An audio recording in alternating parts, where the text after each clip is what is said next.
What is up, guys? Mike Marlinski here with the Metal Web Team. Welcome to episode 39 of All the Metal Podcast, and this is the third episode of our new Black Sabbath series. Today we'll be discussing the third Black Sabbath studio album, Master of Reality, with our good friend Jason Doome over at the Doome Church out of Michigan, somewhere in Michigan. I should ask him. I'm gonna jot that down. I'm gonna ask him where exactly in Michigan he is because I don't even know. So yeah, we're gonna give Jason Doome from the Doome Church a call, and we're gonna be discussing Master of Reality tonight. Stay tuned.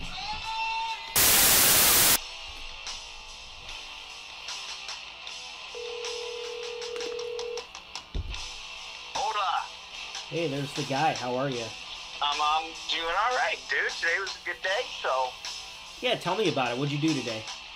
Sure. What did I do today? I unexpectedly played tennis, which was great because I love playing tennis, and I play with one of my buddies I've worked with him for 20 plus years off and on.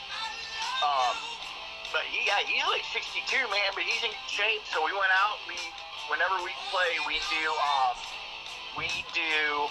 an hour set with 12 games per hour. Oh, wow. Yeah, man. Yeah, dude.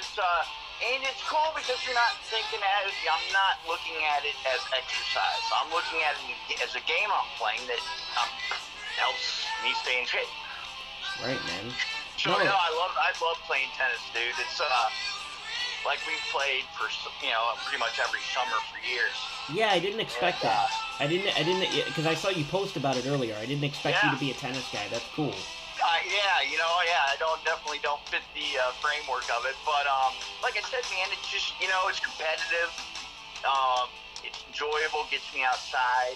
And it's just, I've tried to think about other things I can do for, like, exercising. I'm like, oh, I don't want to be on a treadmill.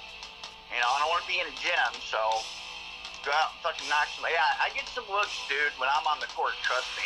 Sure. No, I get that. I get that for sure.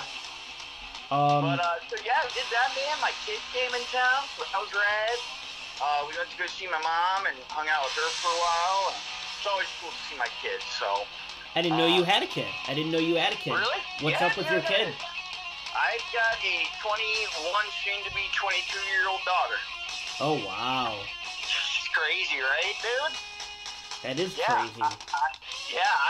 I ended up, her mom married, and her mom was not nice, but she's crazy as fuck. She can be, let's put it that way. Sure. And, married a fucking loudmouth shit drunk that has had some money. Right. And I know Riley's got PTSD from living with them because they would physically fight. And, makes sense. And when she was going into 9th grade, she finally was like, fuck you guys. She left, and I raised her for the next 5 years. Good for you, man. On my own. Good for you, man. Totally. And, it's a test of character. Yeah, big time. And what's crazy is, even before she just said screw it and live with me permanently, I actually had her during the school year, and she went to her mom's in the summer. Right. And that does not happen ever. The dude getting the kid during the school year, yeah. So she'd go to her mom's in the summer, which it was a trade-off though, man, because you get to do all fun shit in the summer. During the school year, she's at school. Right. But she's fiercely independent. Oh, cool. So I know I raised her the way I was far from perfect. I had a fucking drinking problem for years, but I was just a fun drunk. You know what I mean? Sure. And no bar fights? What's that? No bar fights?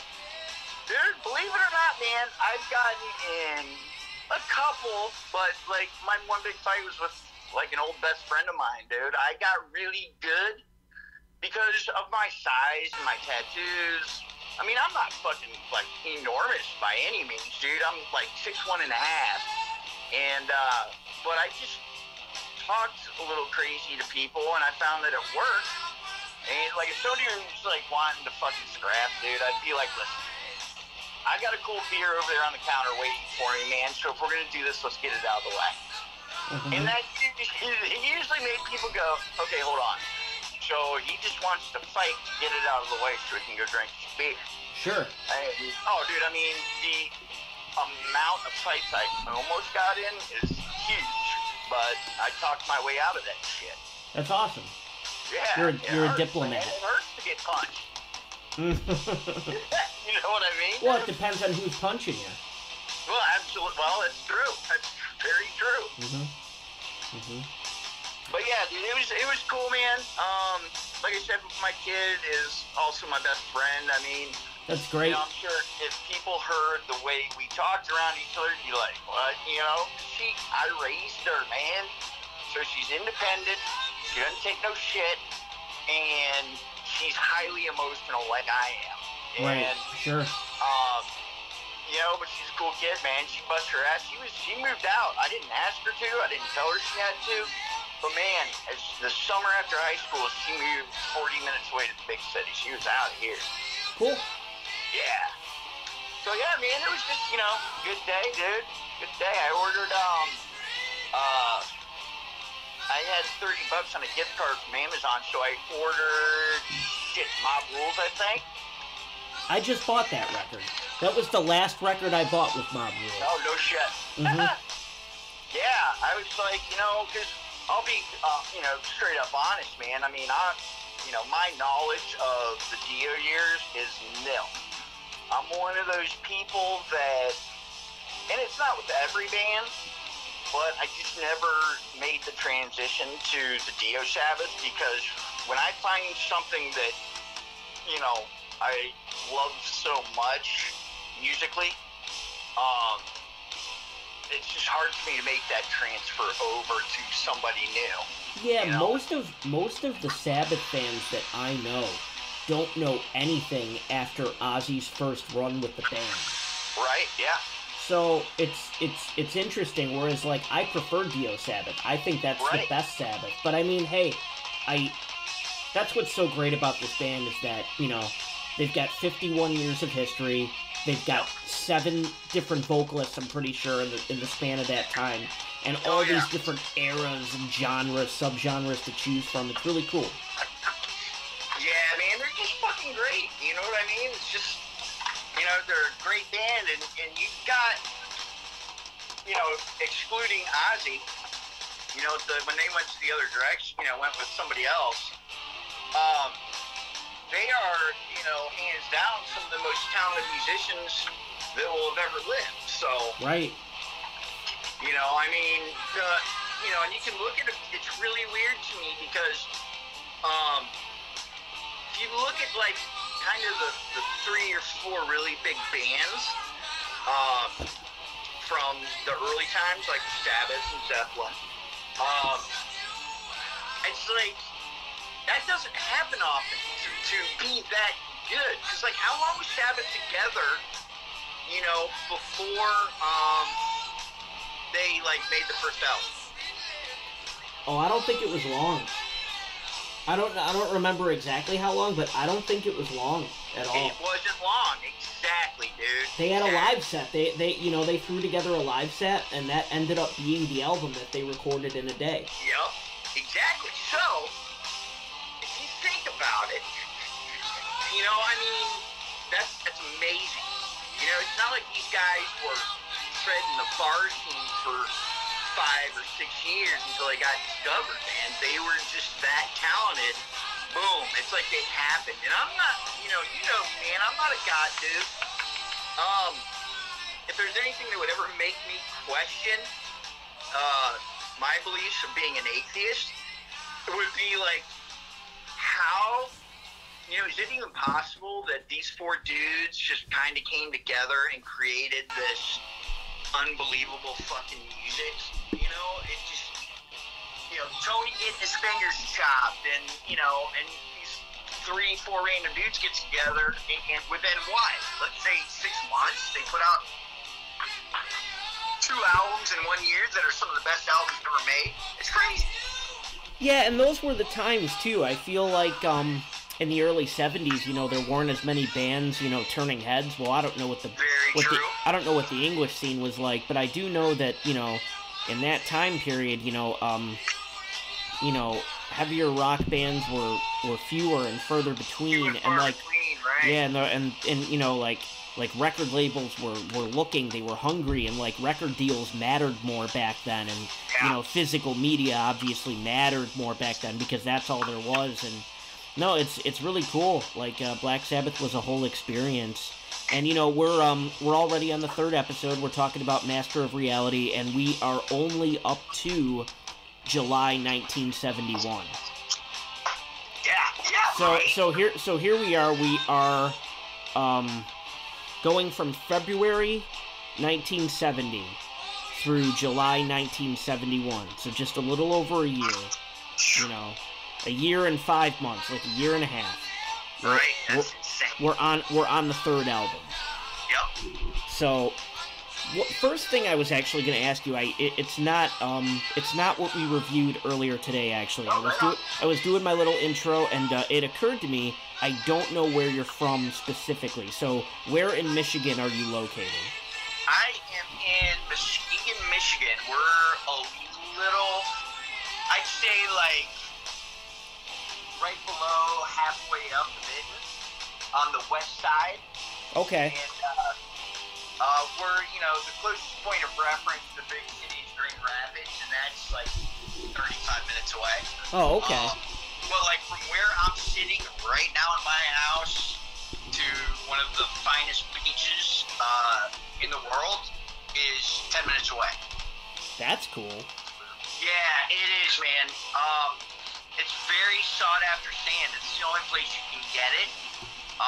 It's some No kind shit. of it's some kind of special sand, man. We say it gets sent to Russia. It gets sent all over the world to make glass. Oh, okay. Yeah, I know what you're talking about. Yep. It's crazy. We had a sand dune here that was I think it was like as high as the Empire State. It was high, dude. And it took, put it this way, it was so big, it took 20 years to mine the dune down. Okay. Wow. Yeah, like it was skyscraper high, man. So, are you saying lightning struck the sand and turned it to glass, or the sand is used to make glass? Used to make glass. Okay, yeah, right. Yep, it's shipped out all over the world to be used for glass shit. Oh, you know what? I have watched videos on this. I've totally watched videos about this. Yeah. No, that's cool shit. That's really cool shit, man. I'm glad I asked because it turned into that story. That's Absolutely. Cool. Yeah, right. So you ready to get into this? Absolutely, man. He's ready. He's ready. It's gonna be a good one, man. Oh yeah, for sure, dude, for sure. So, the album opener, your favorite lyric in Sweet Leaf? My favorite lyric in Sweet Leaf is, let me look at the album because my handwriting is shit. Right.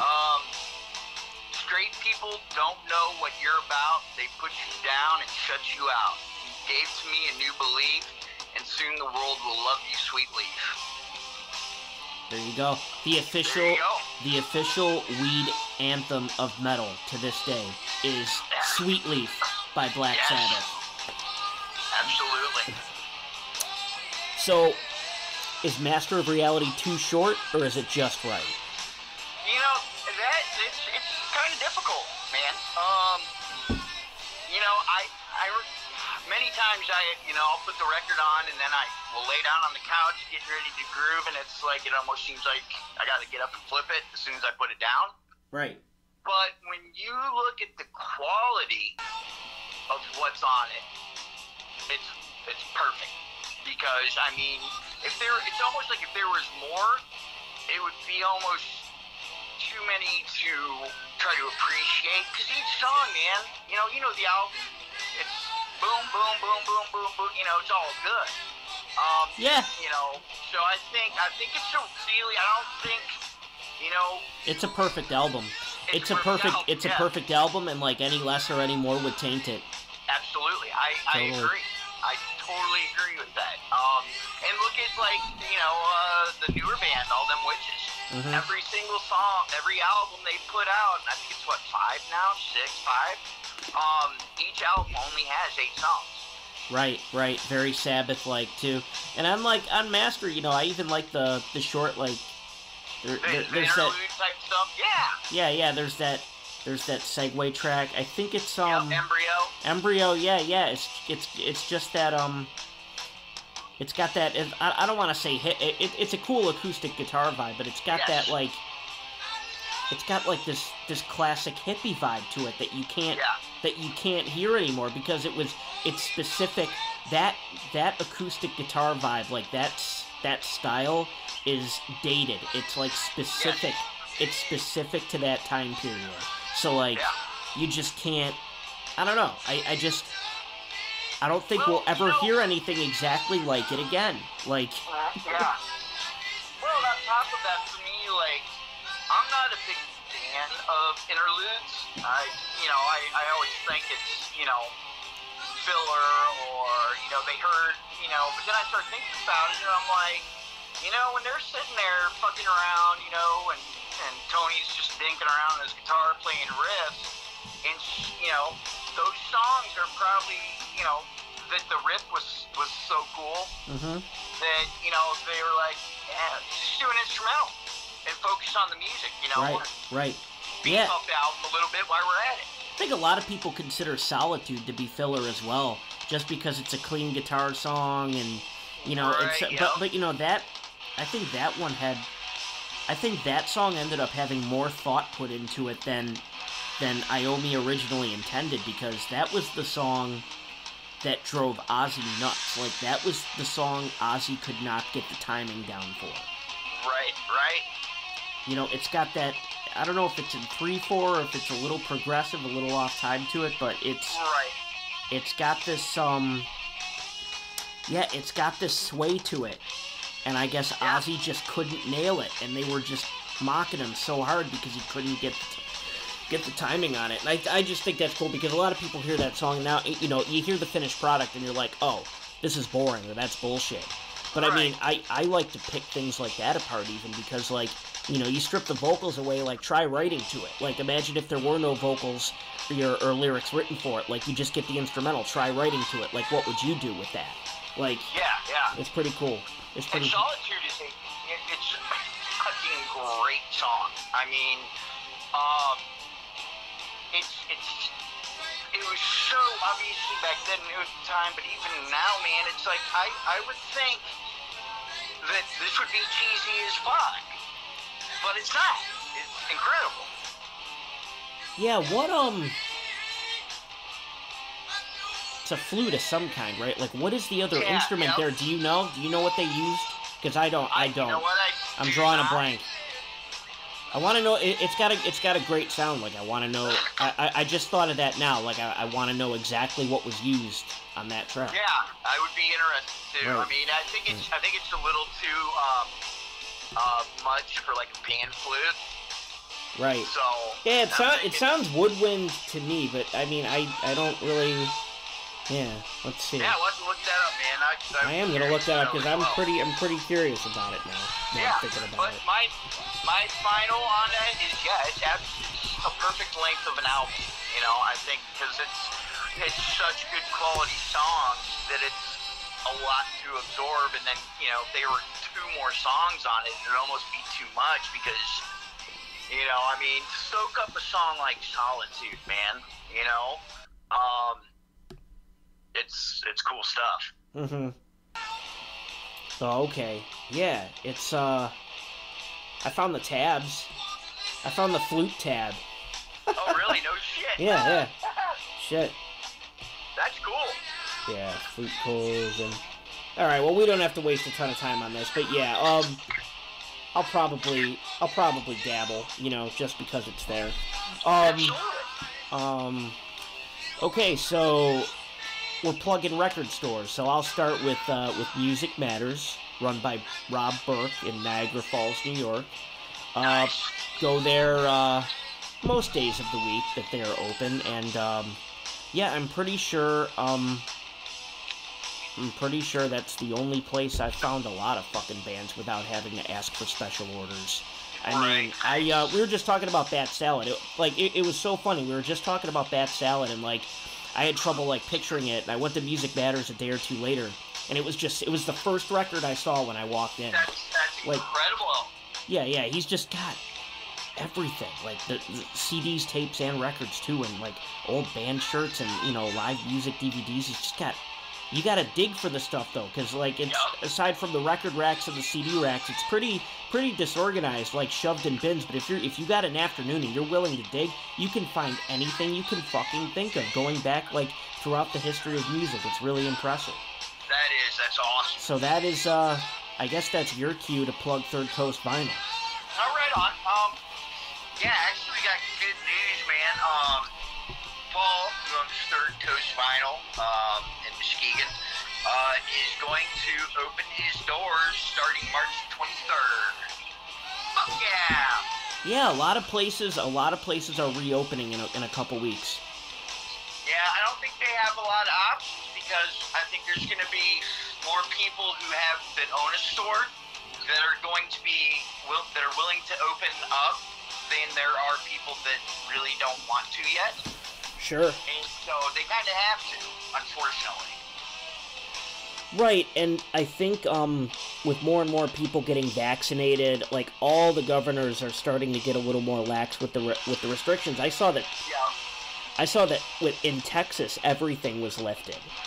Yeah. Oh yeah. They took away the masks. Everything's reopened to 100% capacity. It's I don't know if that's the decision I would have made, but it's interesting to see, and it kind of gives like some light at the end of the tunnel. Even though I don't know, I'm not sure I want to go to Texas right now, but it's at the same time, it's like, you know, I feel like there's hope, there's light. We're reaching the end. You know, it's cool. The vaccines are out. No, I agree, man. I just with Paul's store, I'll finish up with them. He's a smaller store. I mean, you can get online at thirdcoastvinyl.com, and you can see every new release that he has. He hasn't gotten to his used yet, because that's his job. And but he's got all the new stuff that he gets in. And the thing that's really cool, he does have a smaller shop, but what that means is he has to be a little bit more picky on what he gets. So it's one of those stores just like this, you can walk in and his stuff's all, organized really nice and everything, but it's the kind of store that you'll walk in and find a Bongzilla, you know what I mean? Or sure. You'll find some really different presses. I mean, that guy, his store basically probably filled about 90% of my collection. Awesome. So everything that everybody sees on Facebook is what I got from Paul, basically. So, he makes for the amount he makes up with the quality. Right. Period. So yeah, but he'll be open the 23rd and the 23rd. It's a fun, man, and I personally can't wait to start digging again. And you'll be there, right? I will be there. I'll probably be there every day, whether he likes it or not. The 23rd, you'll be there signing autographs, right? Oh, I'll be there signing autographs, man. Good. Alright, so I just got one last thing I want to throw in. It's for the members of the Doome Church, and that's pretty much the hot spot for this podcast, and most of the people subscribing to the channel and listening to this series are from the Doome Church. So this is an open invitation to the Doome Church. I made a post the other day. I'm looking for guitar players in the Doome Church to collab on a track, and I have 3.5 minutes of rhythm guitars and drums right now. So I need bass, I need guitar leads, I need vocals. If somebody wants to do vocals too, it doesn't have to be a guitar player. I will hook you up with the person that you need to get with. Oh, cool. Yeah, do that, man, because I had the group in mind when I wrote this song. Like, it's got a very I don't know, it's kind of like High on Fire meets Converge meets a little bit of I don't know, just maybe a little Heaven and Hell. Heaven and Hell in there too with some sludge. It's like nice, dude. yeah, it's a little wood, man. yeah, it's out there, but it yeah, dude. but it. I'll hit you up with Justin, man, and yeah, dude, super talented kid, man, and a great person, dude. You know, right. I'm sure he'd love to shoot shit with you and try. He just got out of the recording studio too. Awesome. Yeah, if he can record from home and like he's down to do some licks or some vocals or both or some bass or. Oh, dude, he's got an amazing voice, man. He's Ransom Child is the name of it, and dude, he's got an amazing voice, man. I'll look you guys up. Awesome. No, dude, appreciate it. Yeah, that sounds good. Yeah, I'd like to do a Doom Church exclusive and like release it in there. That'd be cool. That would be awesome, dude. Awesome. Cool. All right, so 3 of your tops on Master of Reality, sir. Looking for your favorite track, your favorite riff, and your favorite lyric on the whole album. I can do that. For the track, After Forever. Yes! Fuck yeah, baby! It's super good. And you know what's funny about that song, like the way it starts, that opening riff with like the it's like the standard, I don't want to say standard. It's like the standard like upbeat rock beat with like almost like some happy chords. So you don't really know like what kind of a shit show you're in for.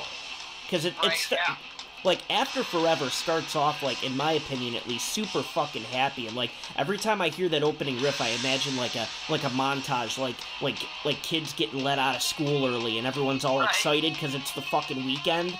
But then like it goes into this fucking one of those nasty, like, you know, dirty, coiling riffs that Iommi loves to do, the down, you know? And it's just, out of nowhere, he just starts, you know, sliding around, you know, slithering around those chords in the lower register like a snake, and it's just, and then Ozzy comes in with his wail, and it's like, okay, it's still Black Sabbath. We're still listening to Black Sabbath, so, no, After Forever is a great tune, man. No doubt, man. It's a great song, lyrically, musically. Yeah, it just comes together, man. Lightning in a bottle. Right. Favorite riff? Okay, you ready for this one? Oh, yeah. Into the Void, baby. The opening riff? Yep. Yeah, I mean, it's iconic, isn't it? Yeah. Like, I think every fucking Doom, stoner, and sludge, because there are like three genres spawned from Sabbath now, so like I feel like every noteworthy Doom, sludge, and stoner guitarist is gonna mention that guitar riff.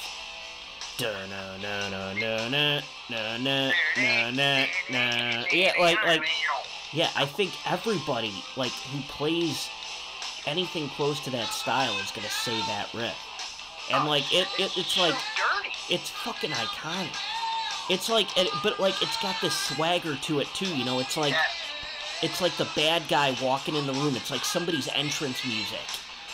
Yeah. And it's like, you know, like someone's in trouble or someone's about to get their fucking throat slit. Yeah.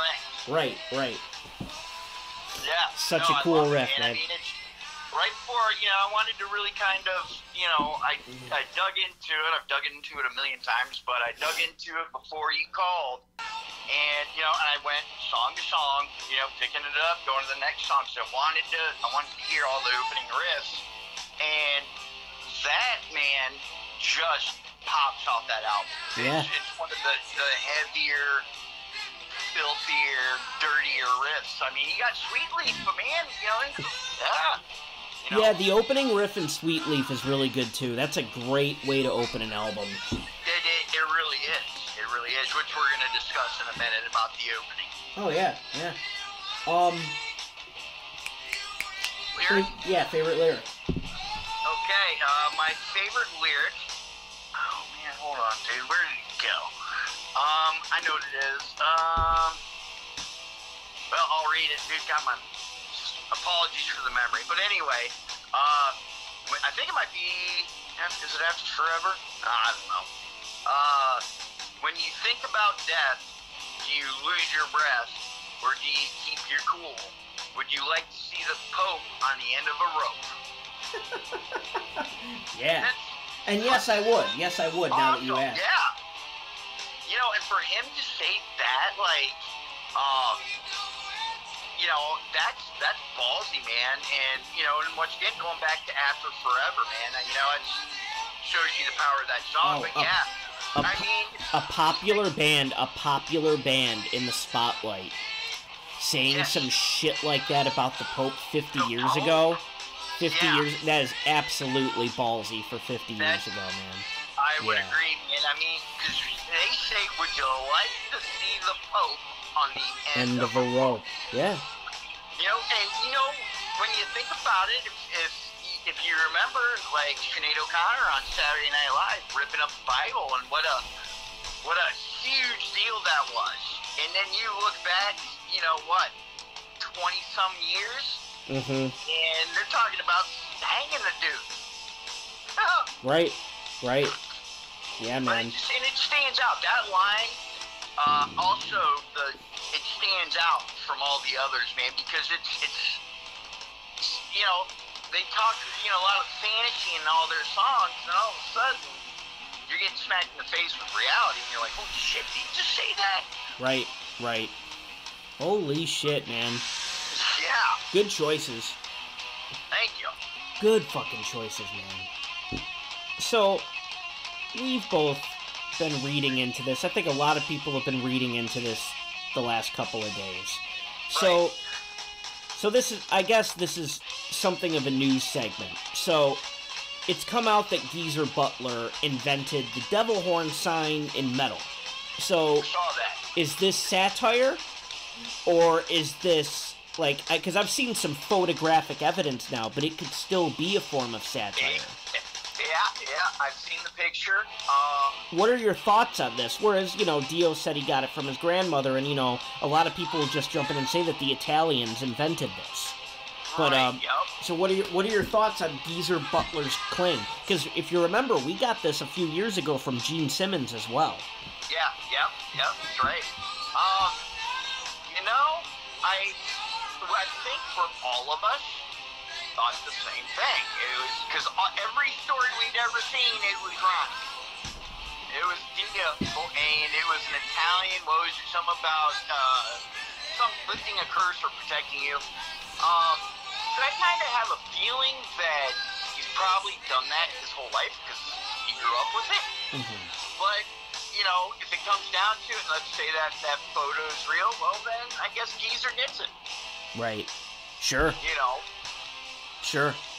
But I think, you know, I mean, you know, poor old Ronnie, you know, I think he, you know, I don't know whether he thought it or people just coined that on him, and then he just kind of went with it. You know, but in the end, man, as long as we got the devil horns, really, you know what I mean? Hey, they came from somewhere, and now we're using them. And, yeah, and dude, I mean, it's funny, because any picture, you know I post a lot on Facebook, but it's, if anybody's ever taken a picture, and that includes me, I can't help but do the devil horns, man. Like, if you go through my, photos, if I'm in a photo, I'm giving the devil horns, because, well, that's what you do. I really like that tattoo that somebody has, and it's Dio extending his hand, extending his arm across that person's arm, and it ends up lining up if you were to give the double... You know what tattoo I'm talking about. It lines up perfectly if you give the horns. Yep. That's a great fucking tattoo. Somebody out there in the universe has that tattoo, and it's fucking spectacular. Yeah. Alright. Did you have any more to add to that? Because I know I cut you off sometimes. Oh, no. You did. No, man, I just think that, I mean, you know, when you go through, lyrically, you go through this album, you know, there's kind of a fantasy theme working in space and shit like that, and then all of a sudden he's talking about hanging the boat. It really popped out to me because it doesn't fit most of Sabbath's lyrics, but it's awesome. Right. Awesome. Sure. So, yeah. Right on. So why is Master of Reality everyone's favorite Sabbath album? That's... And it really fucking is. Yeah. I mean, it's, you know... It's not mine, but everybody I talk to. Right, yeah. I mean, it's, for me, it's, you know, it's one of those things. I mean, can you honestly pick one Sabbath record with Ozzy years? And, you know, it's really difficult, man, because, like, for me, The Wizard, you know, that is my all-time favorite Sabbath tune. The groove on that, you know, I don't even know. It made me want to learn the harmonica. Yeah, oh yeah, dude, I'm sure made a lot of people want to. Mm-hmm. You know, what a great idea to instead of opening with a guitar riff, you open it with a harmonica riff. Mm-hmm. That's awesome. Right on. You know, so it's hard, but I mean, the more that I you know, dive in sweetly or to Masters, you know, I've been doing this with Sabbath, you know, the past few months, just really digging in and really like, you know, not sitting on the phone on Facebook while I'm listening, because I really want to experience it. And I mean, yeah, if you were to come down to just, you know, musically and maturity and all of that, then, you know, Masters of Reality is a compact album that is amazing. And there's really, I mean, you can't really sit and pick it apart. So yeah, it's tough. I think all Sabbath albums rotate for me for number one, which I know is a cop-out answer. Right. You know, right. But you know, like for instance, when we talk about Solitude, I mean, I absolutely love that song. It's one of my favorite songs on the album. You know, it takes you places, and that's cool. Awesome. That's great. It most certainly will take you places. But yeah, it will, man. You know, I mean, and we haven't even touched on Children of the Grave. That could be a segment on its own. Oh, I know, man. Yeah, for sure. You already answered this question, because I was gonna ask you about, you know, because you know, Master of Reality sets the Ozzy era off on its own. So I was going to ask you who your favorite singer of Sabbath is, but it's got to be Ozzy for you. No, it is Ozzy. It's hands down Ozzy, man. Mm-hmm. Listen, there's, you know, Ronnie, I'm saying Ronnie like I know him, Dio, you know, is he a much better singer in the singing world? Yes. You know, Ozzy's got one tone. I agree. So, that's big of you to admit that Dio's the better vocalist. Yeah, and he is. But for some reason, for me, the fantasy level with him was too high. Oh, okay. Ozzy was more personable? Yeah, more you know, more, you know, and granted, Sabbath, you know, sung about wizards and and fairies, you know, but it's like everything with Dio was just I'm not a big fantasy rock dude. Okay. And, you know, but Ozzy is just, well, you know, Sharon, she took it to court, you know, because Ozzy, you know, wasn't the person that started the band, and Sharon took him to court saying that, you know, telling the judge that Ozzy's voice is attached to Black Sabbath, and because of Ozzy, that's why Black Sabbath is as big as they are. And he won. Sure. Which is, yeah, amazing. But, you know, it's just, for me, man, you know, when we go through all the albums, and we go through the Ozzy days, there's just, after listening to him for that many years, and then all of a sudden somebody, like, if they would have done, I would have appreciated if they chose a different name, and I might have dug into it a little bit more than I did, you know, because I'm one of those people that it's like, Ozzy, there is no other Black Sabbath other than Ozzy Black Sabbath to me, and that's just me. You know, there's just too much, and there's so much more material. but it's not like they got any less talented because they still had that badass band. So, never would I ever even, diss Ronnie. I've got some Dio records. I love Dio, man. I loved it when I was growing up. But it kind of took, like, Black Sabbath's darkness felt real. Yeah, and sure. With Dio, it's more like he's telling a story of wizards and things. Absolutely.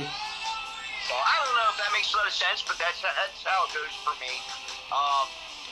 I look at my collection, and actually up until tonight, I did not own any Dio Sabbath, and I ordered Mob Rules, and so I'm going to get that and dive into it, and then I'll actually be able to say, but it's still the Ozzy, who am I doing? Yeah, I'm gonna put that on tonight. It's funny that that for both of us, that's the last record we bought. Yeah, that's crazy, dude. I'm gonna put that on. I'm gonna put that on for sure. Right, nice. But you're a Dio though guy, right? I am. I love Dio Sabbath. I love Dio. I love Dio Sabbath. I love Dio in Rainbow. I love Elf. Yeah, Rainbow's great for sure. He's the man on the Silver Mountain. Yeah. Can't be fucked with.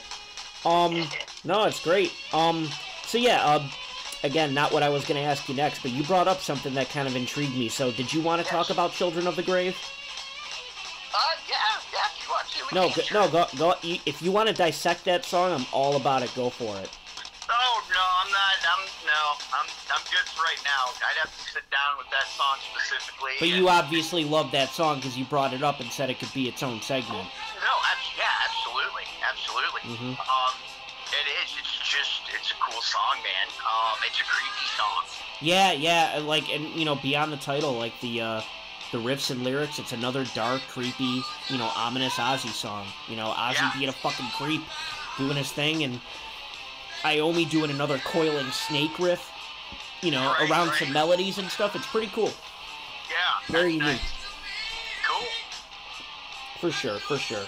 So, okay, so you are, what the fuck was his name? Roger Bain?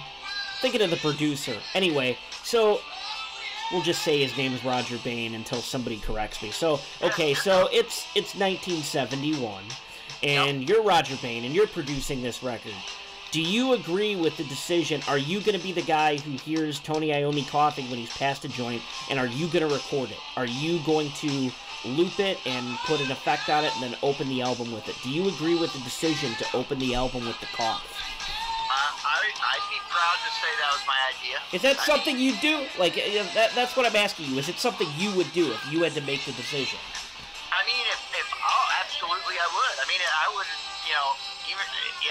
I would do it. Look how many times that bong hits have now been used, or coughs have been used in songs. It's one of those things that I would have thought of it. I would have thought of it. I would have recorded it, and I would have used it. Absolutely would have. That's what I would have done. Yes, I would have recorded it, and I would have looped it and used it because, it's one of those things. I bet that you're going, okay, it's either gonna be iconic or it's gonna be stupid. It identified with a lot of people identified with it, rather. A lot of people loved it, and I mean, to open with the cough and then go into the official lead anthem of metal, what it would become, and then it's, it opens so many doors, and, it's a style, like that stoner doom style, like, it's just so, it's unifying.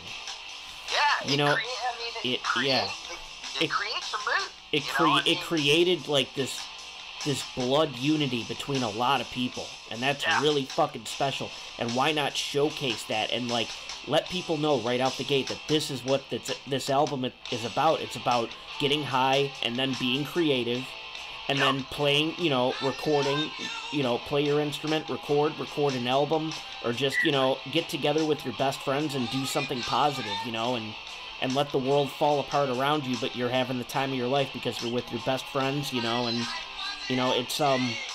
it's huge. man. That's huge. huge. I don't even smoke. I haven't smoked since 2008, but I get it. Like, I hear this shit and I get it. I understand, like, that, you know, reality is shit sometimes, and it's sometimes if you can alter your state of consciousness with your best friends and, you know, leave the planet for a little while, like, that'll bring you and your closest friends even closer together. And that's how you branch off into other circles, too. It's so unifying. It's a beautiful thing. It is, man. It is. And, you know, listen, I obviously won't die if I quit smoking weed, but I'll tell you what. I might come pretty damn close. Exactly. Because, to me, cannabis is an essential part of life, man. It helps me be able to get through this shit show every day. You know, and what a better companion. I mean, and that's the thing, you know, music and weed go together. Right. It's two things that in this world where it makes sense, and it, you know, you're intensifying and enhancing the music that you're listening to. Because if somebody asked me, would you rather sit here sober and listen to Sabbath 4, or would you like to spark one up? Let's go spark one up. Tony, you know, just let's go, because I can't sit in my house and not be intoxicated on weed, because it just is boring to me. And I think, you know, look at all the music. Yeah, I'm not talking about. Well, you've got a lot of anxiety too, don't you? I have very high anxiety. Yes, so do I. I mean, I've learned, I started taking, like, herbal pills for it. And I started learning these, like, breathing techniques and stuff like that to deal with mine. But, like, I totally understand. I mean, cannabis helps with anxiety, seizures, all this shit that, you know, people can lead relatively normal lives thanks to cannabis. Yeah, 100%. I just realized I've been trying to get my mom, when it was discovered that she had Alzheimer's, and I rode her hard to finally do it, and I guess at some point her husband, like, and the day nurse that they used, brought weed over, and it was too much for her, but she moved to a tincture, and my mom was like, 1 minute I was hurting, and the next minute I felt really good. Right. Fucking A, Ma, there you go. Right. Lesson learned for life. Absolutely. Mm-hmm. Right.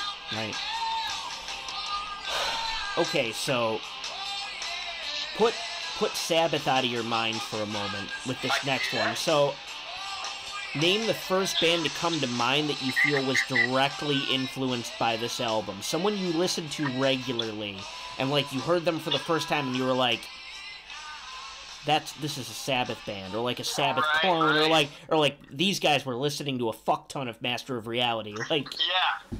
Well, I mean, I'll probably have to go to one of the obvious, and that would be Sleep, man. Because you know, and when it does come, you know, to their albums, it doesn't have a strong catalog, and you know, Holy Mountain though, that's proper Sabbath. What's the one? It came out only a few years ago. It has a black cover. It's like a gray on... The Sciences? Yep. Yeah. I had that... I don't know what the fuck... I probably fucking sold it when I was moving. I had that one on cassette because I love tapes, too.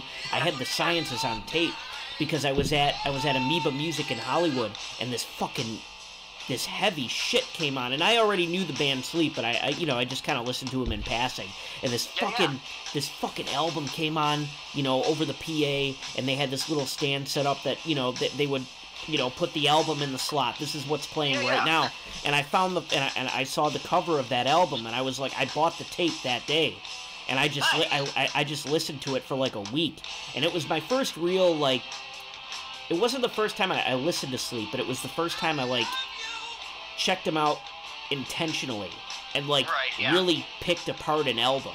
And, you know, I wouldn't say, you know, I've looked at their catalog now. I wouldn't say that's their best work, but, like, there was something about that moment, that day, those songs, and just the way it just fucking, like, and it's when you're in a store like that, it's, like, loud pressing on a PA, like, loud as fuck. It's like, it's like a fucking house just fell on you.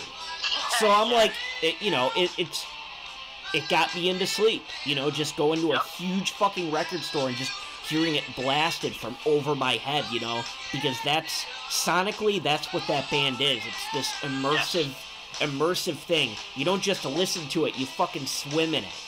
Yeah, absolutely. Yeah, Science is by far, probably instrumentally, in maturity, the Science is by far their best. But man, if you want proper Sabbath worship and you want, then Holy Mountain is just, it's like you put it on and instantly first thing you think is, holy fuck, Sabbath. Yeah, sure. And Church of Misery is also in there, though. Right. You know, man, I gotta get more of their stuff, because it's just awesome. It's, again, that's more, they're just down and dirty with the serial killer hook to it. But those two bands, and I'm sure I can think of even more. You know, obviously there's a really slow version with Electric Wizard. You know, I mean, there's so many that the market is saturated with that. I think it's starting to die off a little bit. But we're about due for some new forms anyway. You know what I mean? Sure. Totally. Yeah, I mean, it's the evolution of the sound. I don't think it's ever going to stop evolving. No, it won't. And that's fantastic, man. You know, I can only hope that, the metal torch continues to burn brightly throughout the years after we're gone. Right. Okay, so for this last one, you are in charge of someone's first Black Sabbath experience, hypothetically. So pick the one song you'd pick from Master of Reality to show someone hearing Sabbath for the first time. You are in control of this person's first Sabbath experience. Yep. You ready?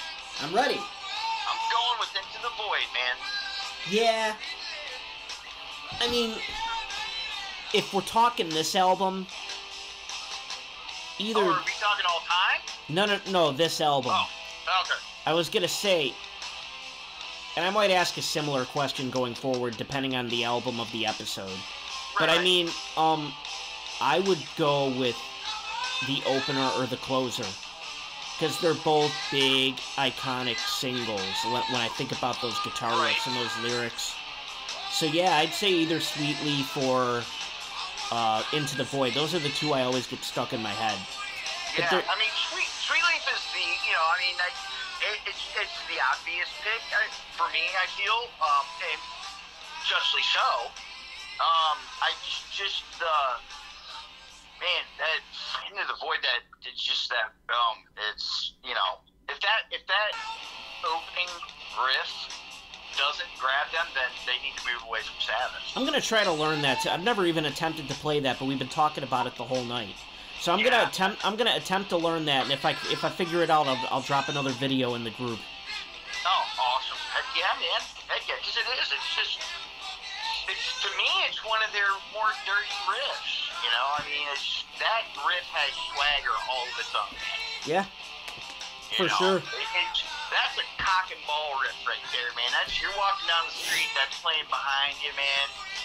Your class. We talked about when we talked about Paranoid, we talked about songs that could more or less be responsible for different subgenres of metal. So like, I mean, when you dissect a song like Lord of This World, there is the solo. It's not really a solo. It's more like a melody that Iommi plays in the bridge of that song. Like that. Like I just thought of it randomly, just to kind of wrap this up. But I mean, like that melody in the bridge of Lord of This World, like always catches me and puts me in a good mood, because like I love tons of European metal. Like I love like a lot of like power metal and symphonic metal and shit like that, and that to me sounds like some proto power metal or something. Okay, gotcha. Like just the way the guitars come together for that lead melody, and then it kind of goes off on a tangent there. Like that's like, I think that's an underrated song and an underrated part, and that is just one of those moments that like paved the way for modern melodic metal, I think. I think a lot of guitar players, like, subconsciously pick shit up from that song without realizing it. But, that's just a theory. That's just a fucking theory. I mean, hey, man, I love that. That's a great fucking song, though. I mean, yeah, I'm standing here reading the lyrics. Just, another great one. You turn to me in all your worldly greed and pride, but will you turn to me when it's your time to die? Right. Fuck! Right. Brilliant. Right. Yeah, I mean, again, and it's because of all the religious implications. For 50 years ago, it's ballsy as fuck, and I love it. Yes. Yeah. Oh, for sure, dude. And the great part is just, when songs like that and people that listen to this type of music, are a bit, we're not on the normal side of things, man. They might play the game and put the suit on, man, but, when it comes to stuff like Sabbath, yes, Sabbath has a tremendous amount of fans, but when it comes down to it, it's darker music, and I love the type of people that Sabbath attracts, man, because for me, Sabbath will be the best band ever. They're my favorite band. That's all there is to it. Yeah, sure. Partly because they're responsible for all the other music that I listen to. Yep. And that's pretty cool. We got to be alive when Sabbath was playing, and then we got to be around for all the bands that got influence from Sabbath. So we live in a pretty good time, man. Yeah, and I think I've said this a few times already. Like, Sabbath is not my favorite band. They're not even in my top 5. But like, they're the perfect band to do a series like this about, because of just how extensive the catalog is, and how how much history is there, and just everything that I feel they're responsible for. A lot of people feel they're responsible for. I wish I could have met Ozzy before Sharon. Yes. That, like, because I have a love-hate relationship with Sharon. Because I feel like Sharon is kind of like a Lars Ulrich. Like, Sharon made all the great business decisions, and really made him the man he was financially. Yeah. But I feel like some innocence and some soul was lost there that I would have loved to have, because I met Ozzy a couple times, and like even just at signings, I can't even really say I met him, because you know how it works. You go up to the table and it's like, but that's not really fucking meeting. That's not meeting somebody. But anyway, you get a picture. You're there for 2 seconds. That's not meeting somebody. But I mean, no,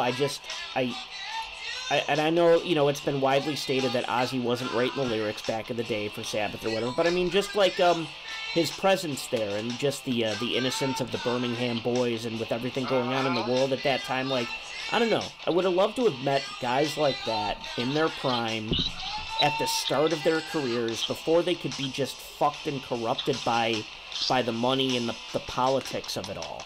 Yeah, it sucks, man. It takes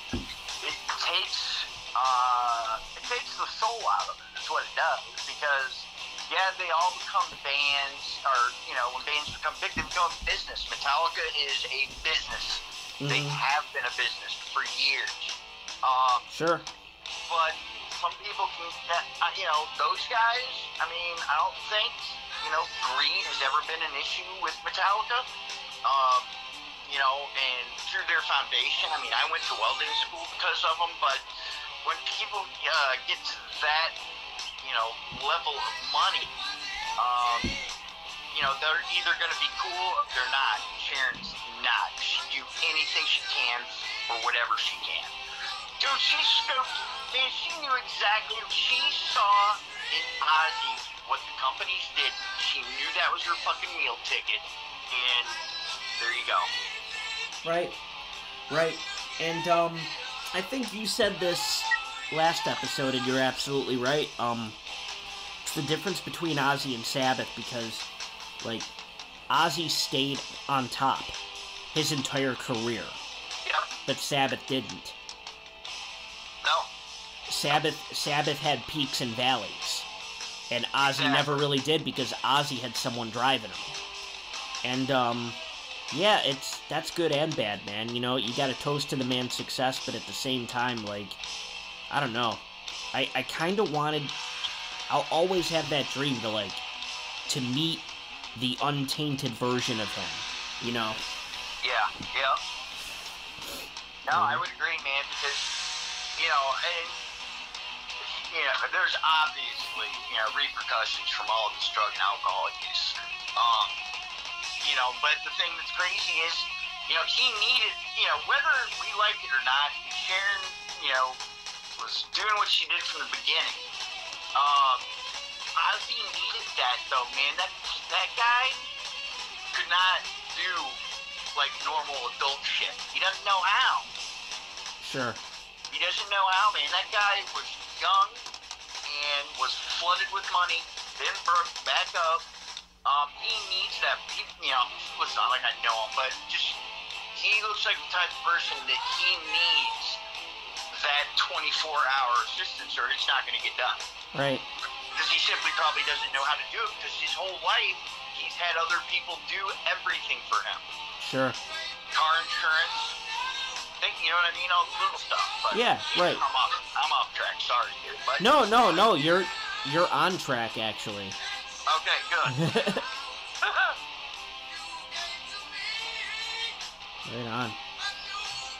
All right, so I was planning on giving you a night off for Volume 4. Yes, that's right. Got somebody else who wants to do it, but I yeah, do it. We will. Hang on. Yep.